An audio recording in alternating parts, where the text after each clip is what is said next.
अस्सलाम वालेकुम। आप देख रहे हैं खरा सच और मेरा नाम मुबशर लुकमान है और JIT के तमाम मेंबर अरकान जो हैं उनको सलाम मैं पेश करना चाहता हूँ। सबसे पहले कि उन्होंने इतनी दबाव के बावजूद, इतनी कैंपेन के बावजूद जो उनके ख़िलाफ़ की जा रही थी, उनके घर वालों को हरासा करने की कोशिश की जा रही थी और वो डटे रहे और उन्होंने तुंदही से अपना काम किया।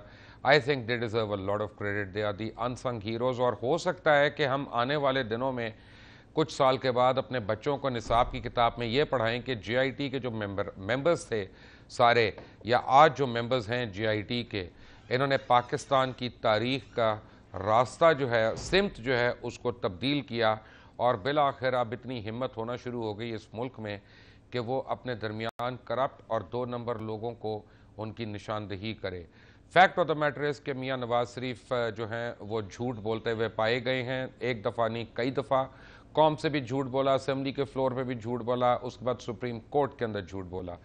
Fact of the matter is आज ये भी साबित हो गया कि सुप्रीम कोर्ट में जितने उन्होंने दस्तावेज़ात दिए थे उनमें से बहुत से गलत थे। वो ना सिर्फ कंटेम्प्ट ऑफ कोर्ट है बल्कि कंटेम्प्ट ऑफ कॉन्फिडेंस है। सबसे पहले अवाम का कंटेम्प्ट ऑफ नेशन है जो उन्होंने अवाम के साथ किया। Fact of the matter is कि यह भी पता चला कि वो अकेले नहीं बल्कि उनके ख़ानदान के बेशतर अफराद जो है वो इस 2 नंबरी में उनके बराबर के शरीक थे। Fact of the matter is के मरियम सफदर ने अदालत में गलत बयानी से कायम लिया, JIT के आगे गलत बयानी से कायम लिया। Fact of the matter is के कैप्टन सफदर जो अपनी अहलिया को कभी फातिमा जना से, कभी तहरीक पाकिस्तान से मिलाते रहे, उनको कुछ पता ही नहीं था वो क्या कह रहे थे या वो झूठ बोल रहे थे। Fact of the matter is कि मियाँ Nawaz Sharif stand a convicted person. आज एक मोहर लग गई क्योंकि ये JIT एक आम JIT नहीं थी, सुप्रीम कोर्ट की एक ऑनरेबल बेंच की तश्कील दे JIT थी जिसने ये कह दिया कि ना सिर्फ मियाँ नवाज शरीफ अपने ऊपर लगाए हुए इल्ज़ामात का दिफा कर सके हैं, ना सिर्फ वो अपने ऊपर लगाए गए इल्ज़ामात के ख़िलाफ़ कोई सबूत दे सके हैं, बल्कि ये कि उन्होंने जो कुछ दिया वो भी झूठ है। और ना सिर्फ ये बल्कि मज़ीद और एविडेंसेस उनके ख़िलाफ़, उनके बच्चों के ख़िलाफ़, उनके समधी जनाब इसहाक डार के ख़िलाफ़ निकल आए कि उन्होंने कहाँ कहाँ पाकिस्तान का पैसा लूटा और उसको कैसे ट्रांसफ़र किया। Fact of the matter is कि कानूनी जंग है। कानूनी जंग तो कई साल पे मुहित हो सकती है और लंबी चल सकती है। कुछ देर पहले मुझे इरफान कादिर साहब बता रहे थे कि क्या क्या पेचीदगियाँ हो सकती हैं कानूनी तौर पे, लेकिन सबसे इम्पॉर्टेंट बात यह है कि मियाँ नवाज शरीफ अपना वक़ार जो है और सियासी मकाम जो है वो तो बहुत पहले खो चुके थे। अब तो वो पैरों तले रोनता हुआ नज़र आ रहा है। और अब गली गली में पहले शोर था, मोहल्ले मोहल्ले में शोर था, लेकिन अब मियाँ साहब ये आवाज़ आपको घर घर से आएगी। दुनिया में अगर कोई मुल्क रह गया जहाँ पे गो नवाज गो का नारा नहीं लगेगा तो वो मियाँ साहब इज़राइल है, क्योंकि इज़राइल में कोई ऐसा बंदा नहीं जो आपको जानता हो या आपके करतूतों से वाकिफ़ हो सिवाय उनके हुक्मरानों के। तो वो एक सेफ़ जगह है जहाँ पे अगर आप जाएंगे तो आपको कहीं पे बदमज़गी का सामना नहीं करना पड़ेगा। आपको मैं बताता हूँ कि जब पैनामा केस शुरू हुआ और उसके ऊपर मियाँ नवाज शरीफ के ऊपर इल्ज़ामात लगे तो उन्होंने द हाउस पे, जहाँ पे उनको सादिक और अमीन होना है और जो article 62 and 63 of the constitution of the Islamic Republic of Pakistan है, उसके खड़े होके उन्होंने धज्जियाँ उड़ाई और उन्होंने क्या कहा, वॉच दिस। हमारे वालिद मोहतरम भी कारोबार की खातिर दुबई पहुंचे और गल्फ स्टील के नाम से एक फैक्ट्री कायम की जो 10 लाख मुरब्बा फुट जमीन पर मुश्तमिल थी।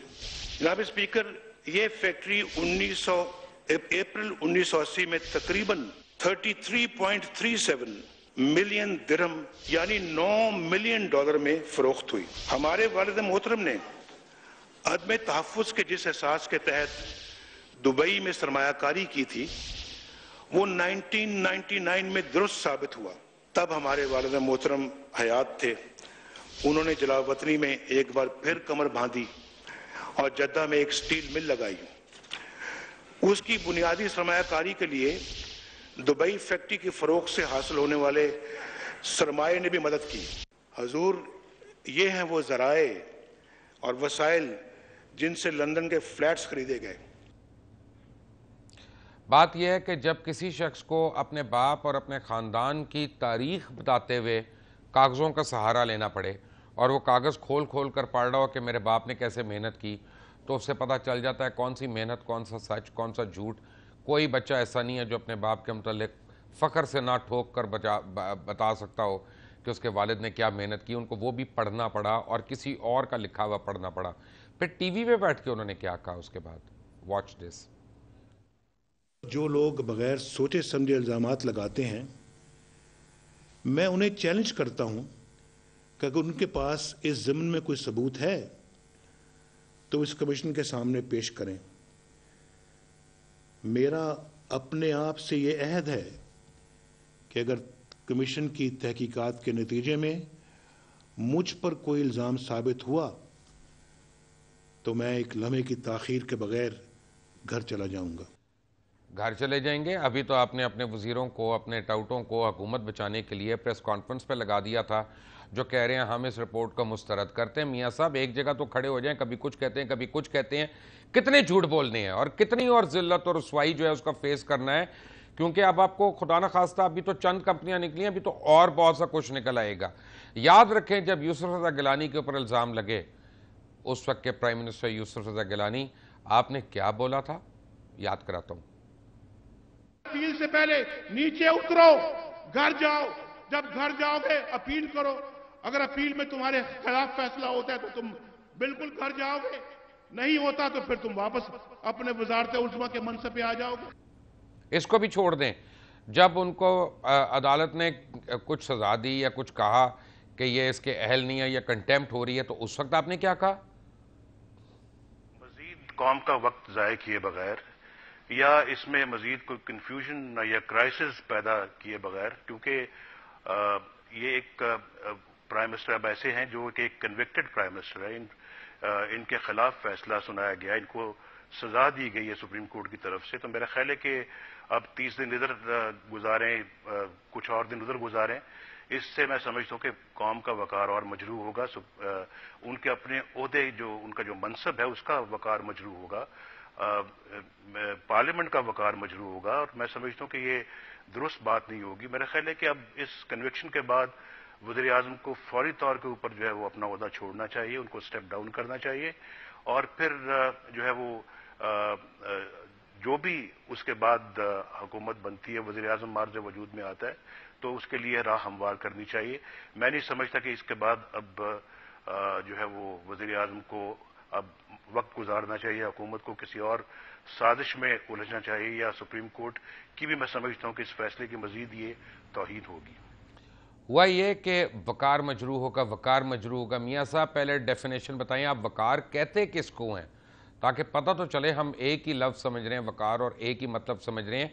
आपके साहबजादे ने दुबई में जो फैक्ट्री थी उसके मतलब क्या कहा, ज़रा मैं दिखाऊंगा आज आपको। इंतहाई कम सरमाए के साथ हमने एक छोटी सी मिल लगाई, और वो मिल भी मैं बता चुका हूं कि हमारे अपने ही खानदान की लगाई हुई मिल थी दुबई में। मैं खुद दुबई गया ज़ाती तौर पर, जाके मैंने उसे वहां ख़रीदा और इंतहाई अर्जा ख़रीदा, क्योंकि वो पड़ी हुई थी वहां पे उन्होंने बंद करके रख दी हुई थी। और आप यकीन जाने कि जो मालिक था, जो ना उस वक्त जिसके पास गया, वो ये सोचे बैठा था उस वक्त कि शायद अब नहीं बिकेगी, ये स्क्रैप हो चुकी है। वो वहां से जो ना इंतहाई अर्जा मैंने कीमत पे उठाई। उसके बाद अपनी जो स्टील की नॉलेज है, जो खानदानी स्टील की नॉलेज है, उसको जो ना वहां जो है जद्दा में ला के उसको रिकंडीशन किया। लेकिन JIT के सरबराह वाजिद ज़िया ने क्या किया कि दुबई की वजारत दिफा को एक ख़त लिखा और तारिक शफी के बयान के हवाले से कुछ सवालात पूछे, और उन सवालात में लेटर नंबर INA 68/2017 डेटेड 28 जून को अरसाल किए गए। और पहला जो सवाल पूछा गया वो कि तारिक शरीफ की अरब इमारात में BCCI से कर्ज के लिए डिफ़ॉल्ट के मुतल्लिक था, और उन्होंने कहा कि ख़त के मुताबिक तारिक शफी के खिलाफ BCCI का केस नंबर 12/94 है। इसमें अदालत ने तारिक शफी को उमरान कमर्शियल इस्टेब्लिशमेंट के मालिक हैं, उनको हुक्म दिया था कि 9,07,30,908 दिरहम जो हैं 9% शरह सूद के हिसाब से 2/2/1994 तक पूरी अदायगी करें, जबकि 500 दिरहम वकील की फीस भी अदा करें। रिकॉर्ड में मौजूद कागजात भेजे जा। दूसरे सवाल में क्या फ़रोग का कोई मुआहदा मौजूद है जिसके मुताबिक तारिक शफी ने इस डेट को ये स्टील मिल के शेयर फरोख्त किए हों, और क्या मुआहदे की असल कॉपी या जाली क्या तारिक शफीक की जानिब से जमा कराई गई है, तो उस पर कोई अदालत की मोहर और दस्तखत हैं।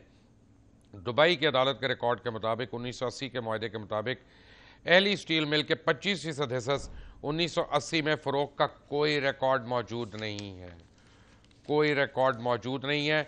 12 मिलियन दिरहम की कोई ट्रांजैक्शन नहीं मिली है, और बनाम तारिक शफी भी कोई नहीं मिली। किसी किस्म का कोई रिकॉर्ड नहीं मिला जिसे पता चले कि दुबई को किसी ने अदालत ने इस रिकॉर्ड के मतलब किसी किस्म की कागज़ की तस्दीक कभी की हो। और यह कि स्टील मिल के स्क्रैप और मशीनरी के दुबई से जद्दा मुंतकली के हवाले से पूछा गया तो उनका जवाब मिला, दुबई कस्टम के रिकॉर्ड को देखने के बाद यह बात साबित आई है कि किसी किस्म का स्टील का स्क्रैप या मशीनरी जद्दा नहीं गया। और चौथा सवाल था कि फहद बिन जाबिर अल थानी या उसके किसी ऑथराइज नुमाइंदे को अदायगी के बैंक रिकॉर्ड्स के मुतालिक पूछा गया, और अब्दुल क़ैद अहली के नामी जानिब से 25% अहली स्टील मिल के हिस्से के फ़रोग पर 12 मिलियन दिरहम की अदायगी के बैंक रिकॉर्ड का पूछा गया। सेंट्रल बैंक ऑफ दुबई के मुताबिक रिकॉर्ड्स की कोई ट्रांजैक्शंस मौजूद ही नहीं थी। और दोबारा मैं क्या सुनवाऊँ, क्या बोला था स्क्रैप के बारे में। मेरे साथ मौजूद है मियाँ महमूद रशीद, पाकिस्तान तहरीक इंसाफ के रहनुमा हैं।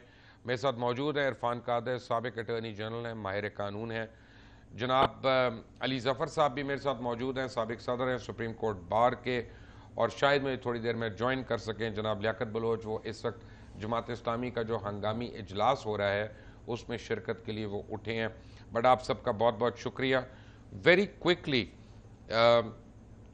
पहले तो मियाँ साहब बड़ा कहते थे कि अदालत जो भी कमीशन बना दे या GIT बना दे हम उसके सामने पेश होंगे और उसके हर मामले पे इत्तफाक करेंगे। आज वो कह रहे हैं रिजेक्टेड। ये कानूनी जंग तो अपनी जगह पे है, लेकिन कोई इज्जत का इनको ख्याल है अपनी और पाकिस्तान की? ये आपकी बात ठीक है कि इखलाकी तौर पे अब मियाँ साहब को मैं समझता हूँ कि स्टेप डाउन करना चाहिए, और ये तमाम जो कुछ भी हुआ है, जिस जगह आज मियाँ साहब खड़े हैं वो अपनी वजह से खड़े हैं। सबसे पहली बात तो मैं आपको ये बता दूं कि जिस कानून के तहत उनकी पकड़ हो रही है, इसमें आपने तो बहुत एक जज्बाती तकरीर शुरू में की, आपने अपने जज्बात का इजहार किया, वो अपनी जगह मैं उसका एहतराम करता हूँ, वो आपके जज्बात थे, बिल्कुल ठीक था।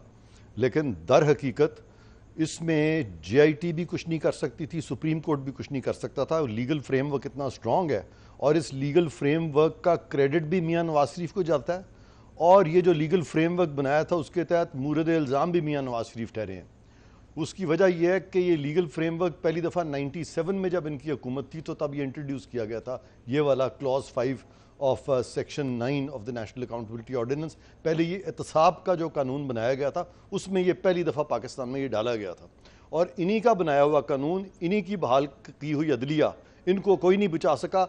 एक सबसे बड़ा कानून होता है और वह कानून कुदरत होता है। ये कानून कुदरत में फंस गए हैं, और कानून कुदरत से निकलना जो है ना वो बहुत मुश्किल है। ये दुनिया के कवानीन से तो इंसान निकल जाता है, लेकिन कुदरत जो है वो ऊपर बैठी हुई है, और यहाँ पे कानून कुदरत ने पकड़ की है इनकी।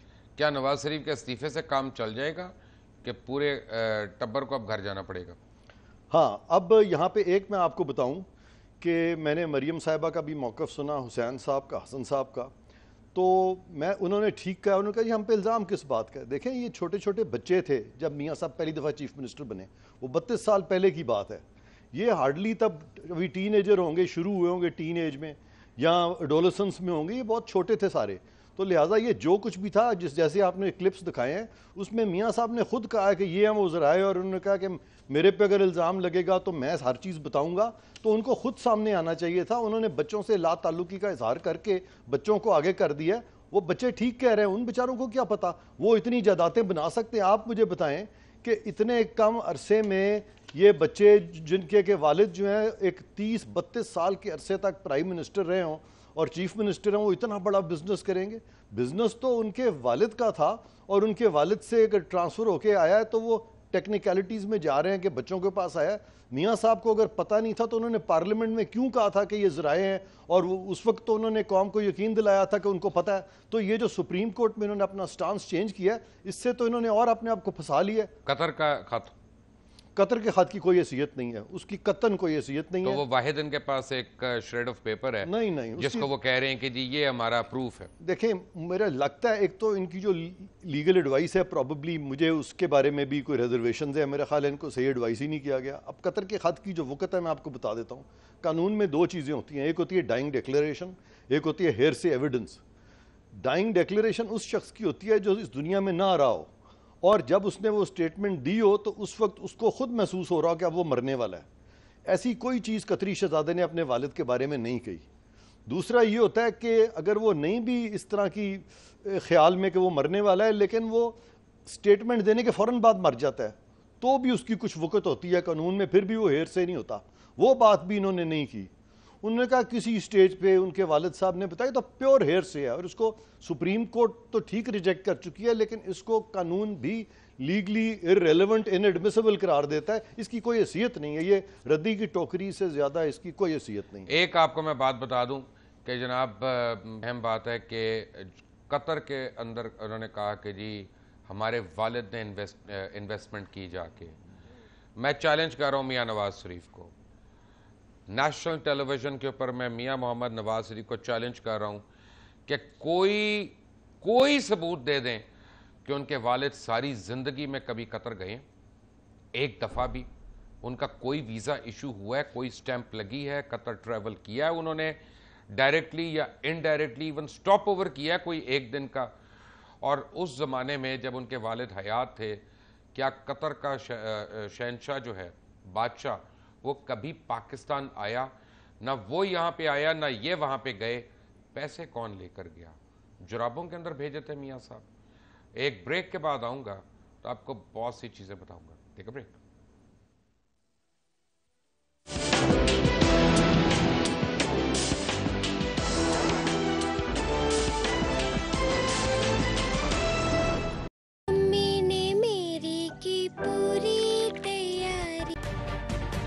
तजुर्बा भी, सोच विचार भी, जहां लाजिम हो वहां तकरार भी। अहम कौमी मसाइल पर होती है बहस डीएनए में। पेश होती हैं बड़ी खबरें और उनके अंदर की खबर। होती है गहरी सोच विचार, होता है फिर गहरा तज्जिया। यूं बनता है एक programme, debate, news, analysis, DNA.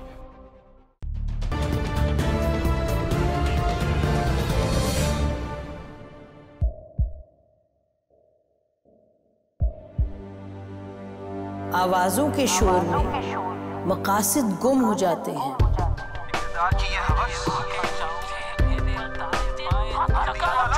तकरार की तलखी में बात बनती नहीं, बिगड़ती है। लेकिन हम तलखी से नहीं, मुकालमे से बात बढ़ाएंगे। हम हर अहम खबर की तह तक पहुंचेंगे, लेकिन सबूत की रोशनी। हम हर बात करेंगे, लेकिन हकायक के साथ और दलाइल के साथ। नसीम जहरा 8 में देखिए प्रोग्राम नसीम ज़हरा @8 जुमे से इतवार रात 8:03 पे सिर्फ 24 न्यूज HD पर।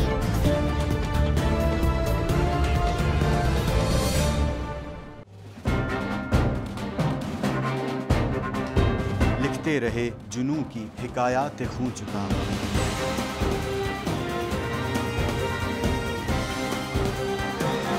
कलम और स्क्रीन तक का तवील तजुर्बा। एक भरपूर सहाफती तारीख के साथ प्रोग्राम मुजाहिद लाइव। देखिए प्रोग्राम मुजाहिद लाइव पीर से जुमेरात शाम 7:03 पे सिर्फ 24 न्यूज HD पर। पैनामा लीक्स में अभी तक $55 बिलियन पाकिस्तानियों का आइडेंटिफाई हुआ है। हमारे मुल्क की औरतें जो हैं वो टॉर्च लाइटों में अपने बच्चे जनने पे मजबूर हो गई। क्या अभी ये गारंटी है कि आगे ऐसा वहीं पे नहीं होगा या कहीं और पे नहीं होगा? सच्ची बात है कि मेरे पास बात की किसी बात का जवाब नहीं। जहांगीर तरीन की सियासत खतरे में पड़ गई थी जब उनको ये बताया गया कि उन्होंने कर्जे माफ करवाएंगे। हमारे यहाँ का अदालती निज़ाम अगर सौलत मिर्जा को फांसी देता है, उस आदमी को क्यों छोड़ देता है जो सौलत मिर्जा बनाने वाला? क्या कोई भी करप्ट सियासतदान जो है उसकी चोरी जो है उसको पकड़ने से जमहूरियत खतरे में पड़ती है, इंसाफ खतरे में पड़ता है।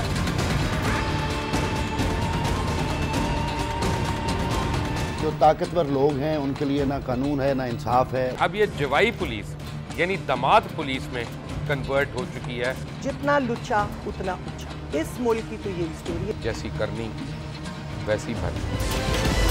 देखिए प्रोग्राम खरा सच पीर से जुमेरात की रात 10:03 पर सिर्फ 24 न्यूज HD पर।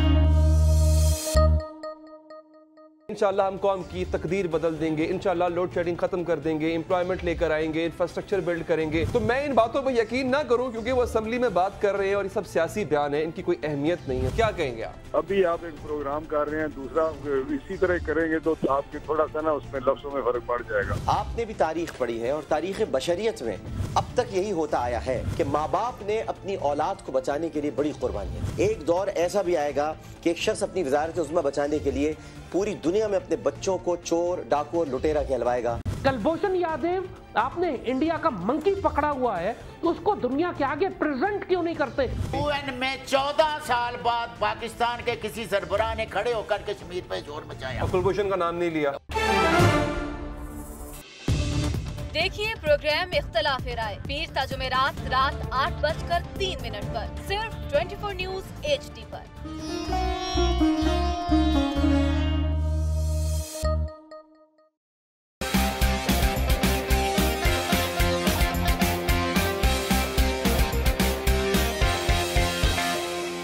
लंदन, पेरिस, US में मालो महल बना ले, स्विस बैंक के खातों में अपना माल छुपा ले। इनको सड़कों पर ना घसीटा तो मेरा नाम शबाज शरीफ नहीं। Very funny. इन ऐवानों को गिरा दो। हमेशा हुकूमत के रिंग पे स्टैंड बैठ गए हुए हैं। और कोई शर्म होती है और कोई हया होती है। तब भी मदद लैपटॉप और मेट्रो बस की जमहूरियत है।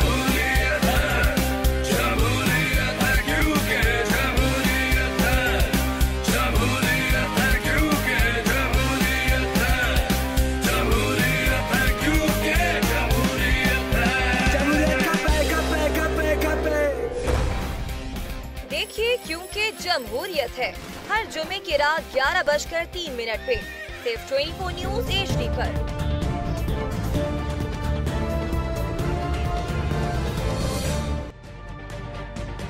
तजुर्बा भी, सोच विचार भी, जहां लाजिम हो वहां तकरार भी।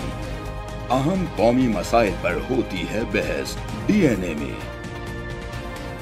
पेश होती हैं बड़ी खबरें और उनके अंदर की खबर। होती है गहरी सोच विचार, होता है फिर गहरा तज्जिया। यूं बनता है एक programme debate news analysis DNA।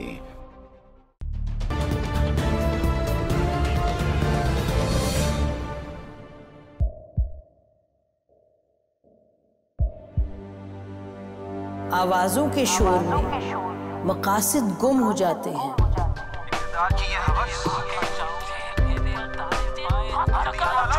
तकरार की तलखी में बात बनती नहीं, बिगड़ती है। लेकिन हम तलखी से नहीं, मुकालमे से बात बढ़ाएंगे। हम हर अहम खबर की तह तक पहुंचेंगे, लेकिन सबूत की रोशनी। हम हर बात करेंगे लेकिन हकायक के साथ और दलाइल के साथ। नसीम ज़हरा @8 में देखिए प्रोग्राम नसीम ज़हरा @8 जुमे से इतवार रात 8:03 पे सिर्फ 24 न्यूज HD पर।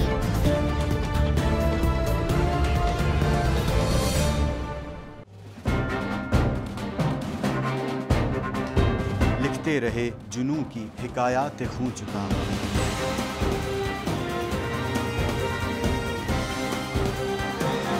कलम और स्क्रीन तक का तवील तजुर्बा, एक भरपूर सहाफ़ती तारीख के साथ। Welcome back from the break. और मियां महमूद रशीद ने हमें ज्वाइन किया, रहनुमा पाकिस्तान तहरीक इंसाफ के।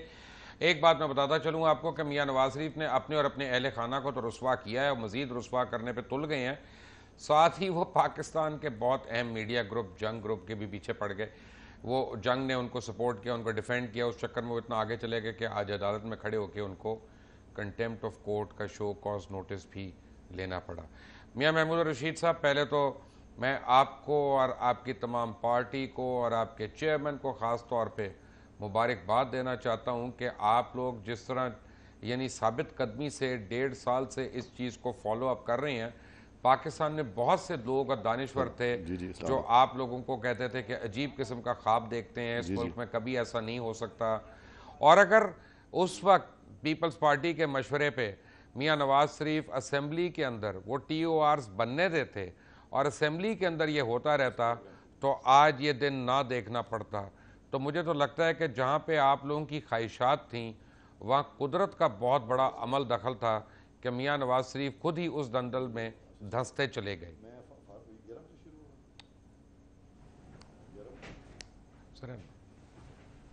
आवाज नहीं जी मियां साहब, आपको मेरी आवाज आ रही है?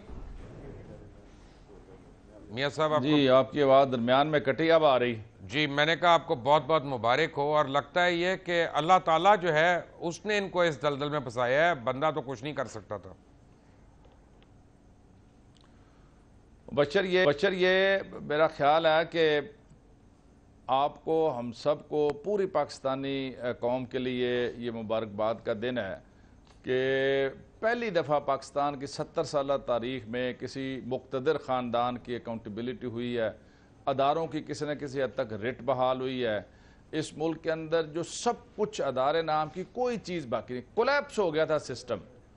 अल्लाह का शुक्र है कि इसमें मेरा ख्याल है कि कुदरत की ख़ास मेहरबानी है और पाकिस्तान के उन मजबूर, बेकस, मजलूम, नंगे भूखे लोगों की दुआएं और बद्दुआएं भी साथ शामिल थीं कि आज ये टर्निंग पॉइंट आया पाकिस्तान की तारीख़ में कि कोई हुक्मरान जो है वो इस तरह अदालत के सामने एक्सपोज हुआ है और बतौर मुल्ज़म के उसे पूरा मौका भी मिला है कि वो आई दे।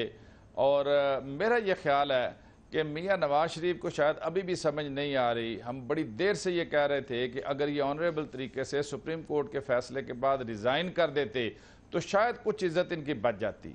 अब अगर इन्होंने ये फैसला कर लिया है कि सुप्रीम कोर्ट से बाकायदा ठप्पा लगवा के कि करप्शन के इल्ज़ाम में ये निकले और इनका पूरा ख़ानदान निकला, तो ये भी फिर अल्लाह की मर्जी समझी जाए। मेरा ख्याल है मामलात इसी तरफ बढ़ रहे हैं।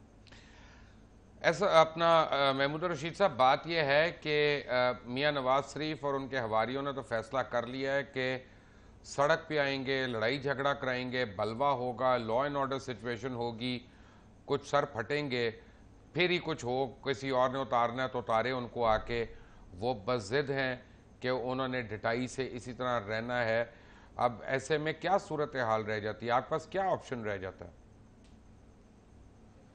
मुबशर मेरी बात सुने, ये सारे दूध पीने वाले मजनू हैं, इनमें खून देने वाला कोई नहीं है। हमने देखा नहीं कि ये 2/3 अक्सरियत चारों सूबों के वज़रा आला, सदर ममलकत, इनके घर के बंदे तारड़ साहब, और जब अगलों ने निकाला था तो एक चिड़ी नहीं फड़की यहाँ पे, कदम बढ़ाओ नवाज शरीफ, हम तुम्हारे साथ हैं। और नवाज शरीफ ने और शहबाज शरीफ ने 2-3 दफ़ा ड्रामा किया इधर वापस आने का, एयरपोर्ट पे और लाहौर में और इधर इस्लामाबाद में। आपने भी देखा, हमने भी देखा, सब ने देखा कि कोई करीब भी नहीं फटका। ये सारी इनकी बढ़के हैं। जब इनको ये अंदाज़ा हो जाएगा कि ये जाने वाले हैं, ये सारे जो बढ़के लगाने वाले हैं ये खुद नहीं नज़र आएंगे। और अभी यही मुबशर बस नहीं होनी, ये एक पहला टारगेट था कि नवाज शरीफ से शुरू हो, आज उनके बच्चे चले गए, मुझे पता चला है। बाकी लोग हैं जो मोटरसाइकिल से अरबपति बने हैं, अब उनकी बारी आनी है और हम मुतालबा करेंगे कि उनके ऊपर भी ये सारा सुप्रीम कोर्ट जो है ना, इन सब के जिनके पास इनके असासा जात की कोई तोजी नहीं है, करप्शन के माल से ये अरबपति बने हुए सारे, इनमें से हक उसका किसी से ताल्लुक हो, खा उसका PTI से ताल्लुक है, खा नून से है, खा पीपल्स पार्टी से है, अक्रॉस द बोर्ड अकाउंटेबिलिटी का जो है ना सफर वो जारी रहना चाहिए। बात यह है कि 2 बेटे तो उनके भाग रहे हैं आज रात को पाकिस्तान छोड़ के, एक एक करके साडा चिड़ियां दा चंबा ने असा उड़ जाना, वो हो रहा है मियां साहब।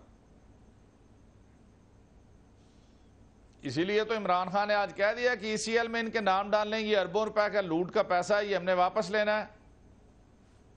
और जाएंगे कहां? जहां जहां पाकिस्तानी है वो ताने दे दे के मार देगा इनको। कितनी दूर भाग जाएंगे ये? ठीक बात है। बात यह है कि इरफान कादिर साहब ने सीरियस नोट, मैं समझता हूं कि इस मुल्क में एक बहुत बड़ा जुल्म हुआ है। जब मॉल्टा उनका सानिया हुआ, 100 लोगों को तकरीबन गोली पड़ी, प्रेग्नेंट औरतों को शहीद किया गया। अगर ये GIT ओपन हो रही है तो वो GIT भी ओपन होनी चाहिए और उसके कल्प्रिट्स का नाम जो है वो भी ECL पे होना चाहिए और उनको ताज़ीरात पाकिस्तान के तहत कड़ी से कड़ी सजा मिलनी चाहिए। मुझे अफसोस से कहना पड़ता है कि ये इतना बड़ी बात हुई है और आज तक ये सुप्रीम कोर्ट इस पे खामोश क्यों है? अतीका ओडू की एक बोतल पे अगर सुओ मोटो नोटिस हो सकता था। चौधरी साहब ने उसकी शक्ल देखनी थी। नहीं, आप नहीं जानते अपने चौधरी साहब को। लेकिन इतने और भी इतने इश्यूज थे जो सुओ मोटो नोटिस हुए, लेकिन सबसे समोसों के ऊपर लिया सबसे अहम इशू पाकिस्तान की अदलिया की तारीख का मैं समझता हूँ वो ये वाला था, जहाँ पे कि कुरान में लिखा हुआ है कि एक ना है हक को मारना सारी इंसानियत के कत्ल के मुतरादिफ है। तो यहाँ पे तो इतनी ज़्यादा जानों का ज़िया हुआ है और सब खामोश बैठे हुए हैं। इतनी इनसेंसिटिविटी, इवन पॉलिटिशियन, सियासतदान, क्यों नहीं ये तमाम लोग बोले? इस पे क्यों नहीं आवाज़ उठाई? इस पे क्यों नहीं पिटीशन आई? किसी ने, जमात इस्लामी की पिटीशन नहीं आई, PTI की किसी की भी नहीं आई, क्यों नहीं आई? अच्छा मुझे ये बताएं कि अभी मियाँ साहब का एक बयान आया कि जनाब मेरे सीने में बड़े राज हैं, मुझे पता है जमहूरियत को डीरेल करना चाह रहे हैं कुछ लोग पाकिस्तान में। तो हामिद मीर साहब का मैंने एक बीपर सुना और मैं उनसे एग्री करता हूँ। बाय द वे एक ऐसी बात हामिद मीर ने की कि मैं उनसे 100% एग्री करता हूँ। उनका 1973 के आइन पे जो मियाँ साहब ने हलफ लिया है वो उनको पाबंद करता है कि जमहूरियत और इस मुल्क के खिलाफ कोई साजिश हो आप उसको फौरी तौर पे बेनकाब करें, और अगर आप नहीं कर रहे तो आप आइन से ट्रीजन के मुर्तकिब हो रहे हैं। कानूनी तौर पे क्या कहेंगे आप? बात यह है कि इन्होंने अगर कहा है कि कोई बहुत बड़ी साजिश हुई है इनके ख़िलाफ़ और इनको बहुत सारे हक़ाइक़ पता हैं, तो अगर वाकई वो साजिश जो है वो अगर तो इनके ख़िलाफ़ है वो और बात है, लेकिन अगर पाकिस्तान के ख़िलाफ़ है तो फिर तो बतौर वज़ीर आज़म पाकिस्तान के इनका सबसे पहला ये फ़र्ज़ है कि वो उस साजिश को बेनकाब करें ताकि वो लोग कैफरे किरदार तक पहुँचाए जाएँ। उस पर जो खामोशी है, इवन इस चीज़ का नोटिस भी सुप्रीम कोर्ट को लेना चाहिए कि क्या आपने ये बात की और फिर आप खामोश हो गए? आप सादिक और अमीन हैं। सादिक और अमीन जो है वो ऐसी बात पे खामोश रह सकता है जो कि मुल्क की सालमियत और मुल्क के ख़िलाफ़ साजिश हो और वो खामोश रहे। इदारों को भी वो ऑन बोर्ड ना ले, किसी से बात ना करे और सिर्फ इसलिए खामोश रहे कि वो क्या, अगर मुझे तुम तंग करोगे तो फिर बताऊँगा, अगर मेरे ख़िलाफ़ करप्शन का केस नहीं करोगे तो फिर मैं इस चीज़ को छुपा जाऊँगा। तो ये तो अजीब सी साइकी है। मियाँ साहब आपको मेरी आवाज़ अब आ रही है, क्लियर आ रही है? महमूद साहब जी आ रही। आपको मैं एक लतीफ़ा सुनाऊं। वो कहते हैं कि एक गाने वाला था, वो बड़ा करीबुल मर्द था, तो उसने सारे रिश्तेदारों को अपने कमरे में बुलाया और वहाँ पे बिल्कुल खामोशी थी। तो अब उसके किसी एक बेटे ने मशवरा दिया, उन्होंने कहा जे अब्बा नहीं मरदा तो हल्की हल्की ढोलकी बजाना शुरू कर देने, कम अज़ कम माहौल तो गर्म रहेगा। तो आपको लगता है कि अब ये जो 4 वुज़रा की प्रेस कॉन्फ्रेंस हो रही है, जो बयानात आ रहे हैं, ये वो हल्की हल्की ढोलकी बजाई जा रही है? मेरा ख्याल है मुबशर, ये जब आपने चिराग कभी बुझते देखा है, जब तेल खत्म हो जाता है ना और वो तेल का आखिरी कतरा होता है तो वो बक्का मारता है, पंजाबी में उसे कहते हैं, भड़कता है एकदम से और फिर हमेशा के लिए खामोश हो जाता है। इनका ये भड़क है जो अब ये तेल खत्म हो गया इन चिरागों में, अब ये हमेशा हमेशा के लिए बुझने वाले हैं। इसलिए ये जो भी करें ये कर लें, लेकिन जो होनी है वो होके रहेगी। और जो इस पाकिस्तानी कौम ने पिछले साल 1.5 साल में भी जिस पेशेंस के साथ इनके झूठ, इनके दावे और इनकी मुनाफकत और इनकी बातें सारी सुनी हैं और सब खामोश थे कि चलें अब GIT बन गई है, उसमें कुछ ना कुछ तो निकलेगा। लेकिन मेरा ख्याल है कि ये माल्ला माशाल्लाह कोई एक चीज़ भी जो है उसमें ये सुरखरू नहीं हुए और टोटल फ्रॉड और टोटल गलत बयानी जो है सब ने वो इसमें की है, समेत नवाज शरीफ, समेत शहबाज शरीफ, समेत उनके बच्चों ने। मियाँ साहब बात यह है कि मुझे बताएं कि वो कौन कौन से एलिमेंट्स हैं जो अब उनको भी दौड़ें लगी होंगी, उनके भी पेट खराब होंगे, उनको भी ORS पीना पड़ रहा होगा कि मियाँ साहब के साथ जो मुंसलिक हैं, जैसे कोई PCB में ओहदेदार है, कोई बैंकर है या मियाँ साहब हैं, कोई मीडिया टाइकून्स हैं, वो लोग हैं। वो कौन कौन लोग हैं अहम से लोग जो आपके ख्याल में जिनकी और भी लोग हैं जिनकी दौड़ें लगने वाली हैं? देखें, हर जो आप समझ लें ऑटोनमस बॉडी और सेमी गवर्नमेंट अदारे जिनमें जितने लोग हैं वो इन्होंने कोई मेरिट की बुनियाद पर थोड़े लगाए हैं। वो तो जाती वफादारों की फौज इन्होंने भर्ती की हुई है। किसी भी अदारे को उठाकर देख लीजिए, उसका मेरिट बनता है या नहीं बनता, उसकी एज बनती है या नहीं बनती। वहाँ सिर्फ एक ही मेरिट है कि वो शरीफ ख़ानदान का वफादार कितना है और कब से वो वफादारी को निभा रहा है, ये मेरिट है। इस मेरिट की बुनियाद के ऊपर ये सारी तकर्रियाँ हैं। और अभी देखें, कई छुट्टी लेके भागेंगे, कई मुल्क से बाहर चले जाएंगे, कई इस्तीफे देंगे। ये सारा खेल अगले 8-10 दिन में जो है ना वो ख़त्म होने जा रहा है। और हम सब देखेंगे कि ये वो लोग थे जो बढ़ बढ़ के इनके साथ खड़े थे और शाह से बढ़कर शाह के वफादार बने हुए थे। और अब ये बुरा वक्त आने पे सब तितर बितर हो जाएंगे, कोई इनके साथ खड़ा हुआ हमें नजर नहीं आया। मुझे ज्वाइन किया है जनाब बैरिस्टर अली जफर ने। अली जफर साहब अस्सलाम वालेकुम। जी वालेकुम। अली जफर साहब, आज जितनी मैंने टेलीविजन पे देखा है, टेकर्स में देखा, न्यूज़ में देखा, जो कोर्ट में हुआ, मैं तो खुद वहाँ मौजूद नहीं था, लेकिन एक जो चीज़ मैंने देखी उससे मुझे बड़ी एक तकवीयत मिली कि जो यानी ऑनरेबल जजेस ने यह कहा कि GIT की रिपोर्ट को पब्लिक कर दिया जाए। तो अगर किसी के दिल में कोई खदशा था कि कहीं पे कोई फेवरेटिज्म हो सकता है या कोई अपना डराया धमकाया जा सकता है या कोई चमक आ सकती है, तो वो आज जजेस ने उस उम्मीद को दफन कर दिया। और ये समझ में आता है मुझ जैसे शख्स को कि अब बिल्कुल मेरिट के ऊपर फैसला आएगा, कानून के मुताबिक आएगा। क्या आप मुझसे एग्री करेंगे कि डिसएग्री करेंगे? अली साहब की लाइन डिस्कनेक्ट हो गई है, दोबारा कोशिश करता हूं। आपको उम्मीद है मेरिट पे फैसला आने का? देखें, मैंने पहले ही कहा कि इस वक्त मैं स्ट्रिक्ट लीगैलिटी में नहीं जा रहा आपके सवाल के जवाब। मेहरबानी है आपकी वैसे। और क्योंकि जब मैं स्ट्रिक्ट लीगैलिटी की डायसेक्शन करता हूँ, फिर मैं किसी की साइड नहीं लेता, फिर मैं सिर्फ आइन और कानून को अपने सामने रखता हूँ, फिर मैं कोर्ट को भी उस पर परखता हूँ, सियासी पार्टी को भी परखता हूँ, लेकिन अभी मैं उसमें नहीं जा रहा। जैसे मैंने आपसे कहा, कानून कुदरत की बात की थी पिछले सवाल के जवाब में कि कानून कुदरत भी है। इन्होंने जो भी भंवर क्रिएट किया था, जो भी एक ट्रैप ले किया था दूसरों के लिए, मुख्तलिफ कवानीन भी बनाए, उसमें ये खुद गिर गए हैं। इसका मुख्तसरन जवाब ये है और उससे निकलना इनके लिए इस वक्त मुझे नामुमकिन लग रहा है। आपने मेरा सवाल सुना था कि मैं पूरा रिपीट करूं? नहीं, मैं अभी आपने आधा था तो वो फिर मेरा कहने का मतलब है कि जब ऑनरेबल जजेस कह रहे हैं कि GIT की रिपोर्ट को पब्लिक कर दो, तो अब किसी को शक नहीं होना चाहिए कि फेरेट पे होगा, जायज होगा, हक पे होगा और कोई उसके पीछे छुप नहीं सकता। बिल्कुल दुरुस्त आपने बताया कि ये एक बार GIT ने अपनी रिपोर्ट दे दी है। अब सुप्रीम कोर्ट ऑफ पाकिस्तान ने आगे जाके 2-3 जो फैसले रह गए हैं, जो सुप्रीम कोर्ट ने अपने महफूज किए थे पिछली जजमेंट जब दी थी 5 मेंबर ने, तो वो अब उन्होंने उसकी रिपोर्ट के बेसिस पे वो फैसला करना है। उसकी तो मेरा ख्याल है ये भाम नहीं होना चाहिए, शक नहीं होना चाहिए कि अब ये जो अकाउंटेबिलिटी की और एहतसाब की स्टेज की है वो अब इख्तिताम पे पहुंच रही है। और इसमें जो फैसले होने जा रहे हैं अब वो आगे जाके मुल्क के लिए बेहतरी ही होगी उसमें, क्योंकि आप देखें कि पाकिस्तान का सबसे पावरफुल पोस्ट जो जिसने ओहदा रखा हुआ है, उनकी एक GIT ने बड़ी इंडिपेंडेंटली और मेरा ख्याल है इंसाफ और कानून के तकाजे को देखते हुए एक इन्वेस्टिगेशन की है। और अब वो एक रिपोर्ट आ गई है, जिस रिपोर्ट पे अब एक हतमी फैसला होने जा रहा है सुप्रीम कोर्ट के बेंच के पास। अली साहब, वो तो कह रहे हैं कि GIT की रिपोर्ट जो है रद्दी की टोकरी में जाएगी, तो इसका मतलब है वो तो सिविल वॉर करवाना चाहते हैं खुदा ना खास्ता इस मुल्क में। ऐसी सूरत में हमारे पास क्या ऑप्शंस रह जाते हैं?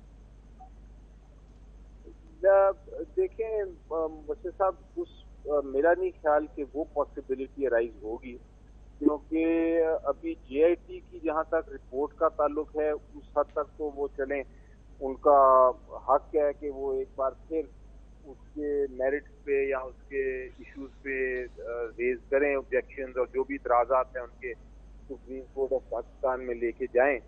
लेकिन उससे आगे एक बार सुप्रीम कोर्ट ऑफ पाकिस्तान ने जजमेंट दे दी तो फिर उनका कोई जवाब नहीं रहता। जब एक बार सुप्रीम कोर्ट बल्कि हियरिंग शुरू कर दे कि वो फिर दोबारा किसी किस्म की तनकीद करें, क्योंकि सुप्रीम कोर्ट तो आइन के तहत सबसे बड़ी अदालत है और उसका हुक्म मानना हर इंस्टीट्यूशन, हर ओहदे, हर जो हमारा सिटीजन है उस पर पाबंदी है। तो मेरा नहीं ख्याल कि अब ये इनकी जो पॉलिटिकल स्ट्रेटजी है वो इससे आगे जा सकेगी, और अगर जाती है खुदा न खास्ता उनका ये कोई माइंड में है कि हमने सुप्रीम कोर्ट का हुक्म के बजाय सिविल डिसोबीडियंस करनी है, तो फिर आपको पता है आइन में उसके बहुत सारे आर्टिकल्स इस किस्म की सिचुएशन को डील करने के लिए हैं। सुप्रीम कोर्ट आर्मी को भी बुला सकता है, लॉ एनफोर्समेंट एजेंसीज को भी बुला सकता है अपने हुक्म के तामील के लिए और मदद के लिए। तो ये मेरा नहीं ख्याल कि वो इस हद तक पॉलिटिकल स्ट्रेटजी जाएगी। मेरे ख्याल के मुताबिक PMLN क्योंकि एक बड़ी जमात है तो वो अपनी उन्होंने कोई प्लान भी रखा होगा। PMLN के लिए एक सजेशन है जी, और मैं दिखाना चाहता हूँ खरासा टीम के बड़े अहम मेंबर हमारे स्पॉट बॉय हैं, हम सब के बड़े फेवरेट हैं, लेकिन आज उन्होंने वॉलंटियर किया। उनका मियाँ नवाज शरीफ को अगर अपनी असेंबली में पूरी पाकिस्तान मुस्लिम लीग नवाज में कोई इस काबिल नज़र नहीं आता कि वो उसको अपनी जगह वज़ीर आज़म बना सकें जब तक इलेक्शंस नहीं होते, तो मैं अपनी खिदमात देता हूँ। एहसन साहब ये हमारे स्पॉट बॉय हैं खरासा टीम के, वैसे ये अपना अब इस वक्त प्रोडक्शन मैनेजर हैं, और ये इनका कहना है कि मैं PTI का वोटर हूँ, PTI का सपोर्टर हूँ, लेकिन मैं इतनी मदद कर सकता हूँ कि जब तक इलेक्शंस नहीं होते मैं मियाँ साहब की जगह वहाँ पे ज़िम्मेदारी से निभा सकता हूँ। और एहसन का ये भी कहना है कि कुछ हो या ना हो, मैं मियाँ साहब की तरह कौम का पैसा ज़ाया नहीं करूँगा, लूटूंगा नहीं।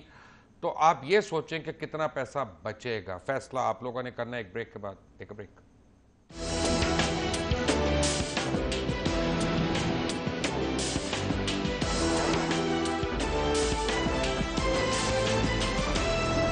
मिलेगी नई कार। जी हाँ, फीनिक्स बैटरीज लाया आपके लिए टोयोटा करोला GLI, इसके अलावा सुजुकी मेहरान, होंडा CG 125 और बेशुमार इनामात। तो अब कार हो, UPS हो या फिर कोई भी और गाड़ी, फीनिक्स बैटरीज से जिंदगी चलती जाए। अम्मी ने मेरी की पूरी तैयारी, डेटॉल डेटॉल। बीमारी का खतरा तो घर पर भी हो सकता है, इसलिए माँ और डेटॉल मिलकर रखेंगे बेबी के घर को महफूज। लाहौर की बेहतरीन लोकेशन पर 5 मरले के तैयार बंगले, imperial homes Lahore, Lahore airport के पास, DHA फेज 8 के सामने, पैरागॉन सिटी के सबसे आबाद इलाके में। इंपीरियल होम्स लाहौर, 10% से बुकिंग, 30% अदायगी पर कब्जा लीजिए। तजुर्बा भी, सोच विचार भी, जहां लाजिम हो वहां तकरार भी। अहम कौमी मसाइल पर होती है बहस DNA में। पेश होती हैं बड़ी खबरें और उनके अंदर की खबर। होती है गहरी सोच विचार, होता है फिर गहरा तज्जिया। यूं बनता है एक programme, debate news analysis DNA।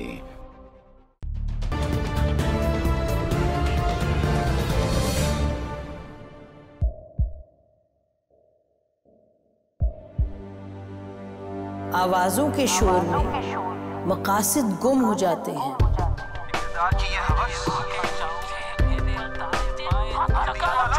तकरार की तलखी में बात बनती नहीं, बिगड़ती है। लेकिन हम तलखी से नहीं, मुकालमे से बात बढ़ाएंगे। हम हर अहम खबर की तह तक पहुंचेंगे, लेकिन सबूत की रोशनी। हम हर बात करेंगे, लेकिन हकायक के साथ और दलाइल के साथ। नसीम ज़हरा @8 में देखिए प्रोग्राम नसीम ज़हरा @8 जुमे से इतवार रात 8:03 पे सिर्फ 24 न्यूज़ HD पर।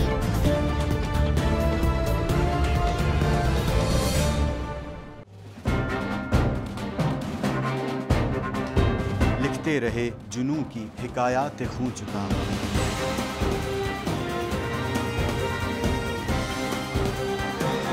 कलम और स्क्रीन तक का तवील तजुर्बा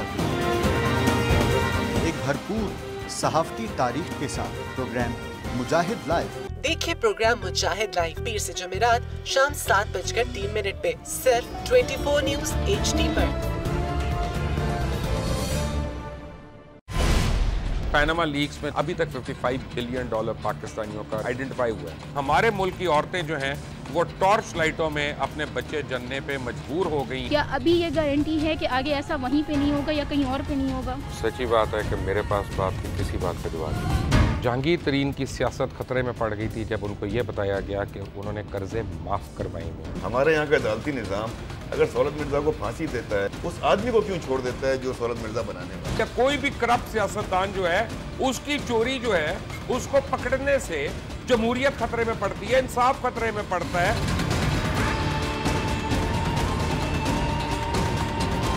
जो ताकतवर लोग हैं उनके लिए ना कानून है ना इंसाफ है। अब ये जवाई पुलिस यानी दामाद पुलिस में कन्वर्ट हो चुकी है। जितना लुच्चा उतना ऊंचा, इस मुल्क की तो यही स्टोरी है। जैसी करनी वैसी भरनी। देखिए प्रोग्राम खरा सच पीर से जुमेरात की रात 10:03 पर सिर्फ 24 न्यूज़ HD पर। इंशाल्लाह हम कौम की तकदीर बदल देंगे, इंशाल्लाह लोड शेडिंग खत्म कर देंगे, एम्प्लॉयमेंट लेकर आएंगे, इंफ्रास्ट्रक्चर बिल्ड करेंगे। तो मैं इन बातों पर यकीन ना करूं क्योंकि वो असेंबली में बात कर रहे हैं और ये सब सियासी बयान है, इनकी कोई अहमियत नहीं है। क्या कहेंगे आप? अभी आप एक प्रोग्राम कर रहे हैं, दूसरा इसी तरह करेंगे तो आपके थोड़ा सा ना उसमें लफ्जों में फर्क पड़ जाएगा। आपने भी तारीख पढ़ी है और तारीख बशरियत में अब तक यही होता आया है कि माँ बाप ने अपनी औलाद को बचाने के लिए बड़ी कुर्बानियां। एक दौर ऐसा भी आएगा कि एक शख्स अपनी वजारत उज़्मा बचाने के लिए पूरी दुनिया में अपने बच्चों को चोर, डाकू और लुटेरा कहलवाएगा। कुलभूषण यादव, आपने इंडिया का मंकी पकड़ा हुआ है तो उसको दुनिया के आगे प्रेजेंट क्यों नहीं करते? UN में 14 साल बाद पाकिस्तान के किसी सरबराह ने खड़े होकर कश्मीर पे जोर मचाया। कुलभूषण का नाम नहीं लिया। देखिए प्रोग्राम इख्तलाफ राय पीर ता जुमेरात रात 8:03 पर सिर्फ 24 न्यूज़ HD पर।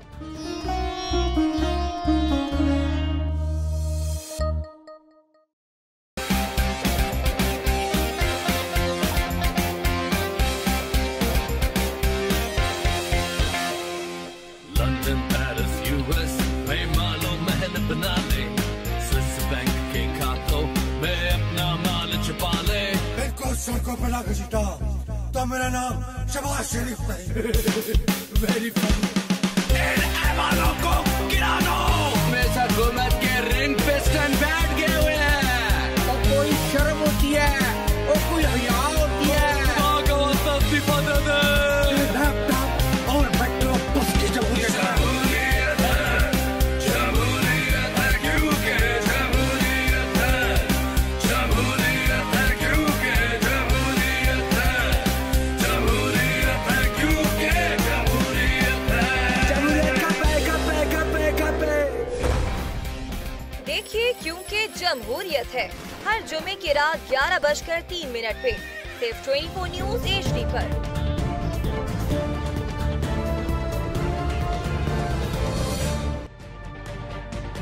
तजुर्बा भी, सोच विचार भी, जहां लाजिम हो वहां तकरार भी।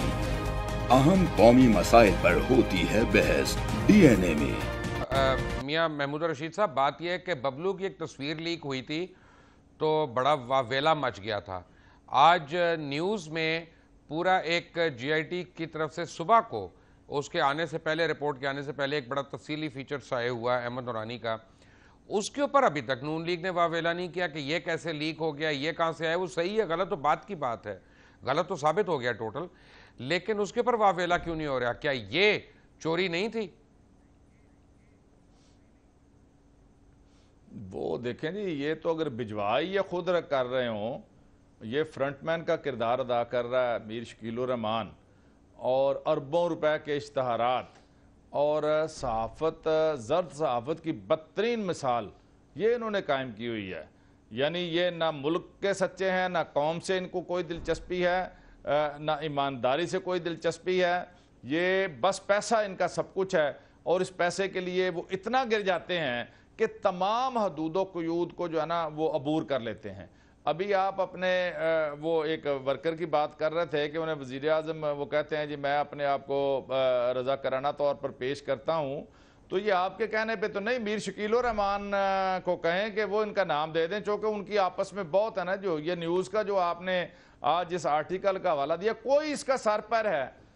मैं ये समझता हूँ कि ये लोग जो है ना ये अब कटहरे में आ गए हैं, और इनके ऊपर भी अल्लाह का भी कहर होगा, और सुप्रीम कोर्ट भी पूछेगी कि ये सारा कुछ आप किस लिए करते रहे हैं।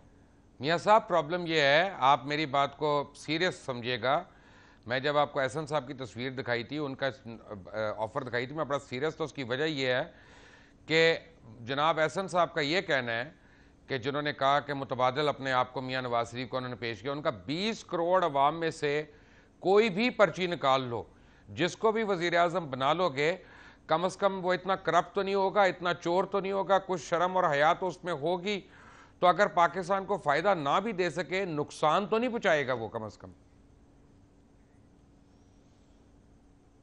ऑफ कोर्स, मैंने इसलिए कहा कि ये आपके मेरे कहने पे नहीं, मीर शकील रहमान के कहने पे शायद वो बना देंगे, क्योंकि इतने ज़्यादा मीर शकील रहमान के एहसानात हैं इस ख़ानदान के ऊपर, इनकी हुकूमत को दवाम देने के लिए, इनकी हुकूमत को जो है ना वो यहाँ तक पहुँचाने के लिए, इसमें भी इनका बड़ा किरदार है, तो इनका कहा नहीं वो टाल सकते।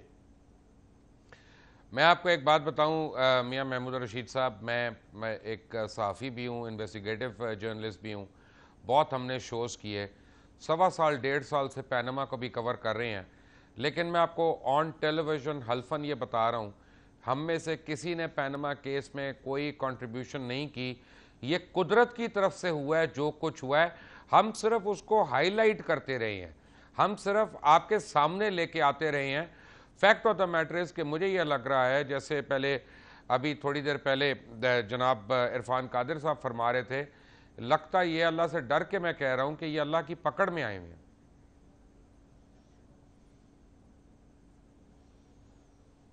जी मुबशर, मैं ये बिल्कुल आपने ठीक बात कही, लेकिन मेरा ख्याल है जी कि कुदरत ने इमरान खान को भी शायद इसीलिए खड़ा किया था।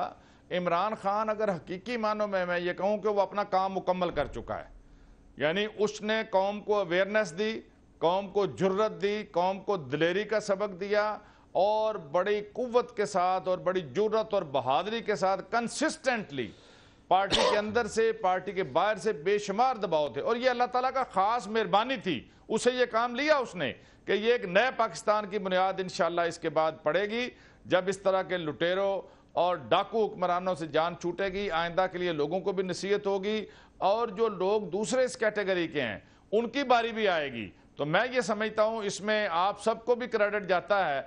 अल्लाह ताला की खास मेहरबानी के बाद इमरान खान को भी हमें क्रेडिट देना चाहिए, बिल्कुल देना पड़ेगा। उसने कौम के लिए ये सारी जद्दोजहद की जो रंग ले आई, बिल्कुल देना पड़ेगा। ये इमरान खान का बहुत बड़ा क्रेडिट है, बल्कि इमरान खान की बहुत बड़ी जीत है आज, और अदालत के थ्रू उनको वो जीत मिली। अल्लाह ताला हमेशा इस मुल्क के जितने भी चाहने वाले हैं उनकी हिफाजत करे, और उनको हमारे दरमियान ज़्यादा रखे, ऐसे लोगों को जो पाकिस्तान के हमदर्द हैं, पाकिस्तान के लिए अच्छा चाहते हैं। एक बात मैं आपको बताऊं, मैंने आपको थोड़े दिन पहले बताया था कि डॉलर सडनली अब महंगा होगा, क्योंकि हुक्मरान तबका जो है ये सबसे ज़्यादा डॉलर का बायर है इस वक्त। ये डॉलर्स कर कर के उसको फिर रकम की तरसील गालिबन की जा रही है, और ये भी मुमकिन है कि पाकिस्तान ने जितनी बोरोइंग कर ली है मियाँ नवाज शरीफ के दौरान हुकूमत, अब IMF जो है इनको फोर्स कर रही है कि 124 रुपये का डॉलर कर दो, और आने वाले दिनों में जब डॉलर ज़्यादा ऊपर जाएगा ये बड़े आराम से कह देंगे कि देखा हम लोगों को परेशान किया, डॉलर कहाँ से कहाँ चला गया।